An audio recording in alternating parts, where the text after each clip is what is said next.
Mae rhyfeddod yn y môr, a tynfar lleiad hyd y cosmos.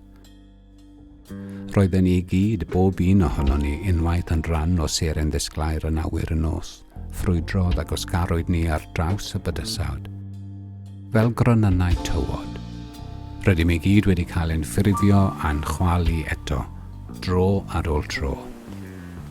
Rydych chi wedi bod yn y môr, rydych chi wedi bod yn y blodau, rydych chi wedi bod mewn wy y deryn di, rydych chi wedi bod mewn gwreiddyn coeden dderw.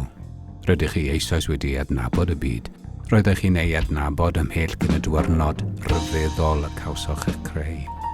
Rydych wedi anghofio hynny. Ac yn awr, mae angen i chi geisio cofio.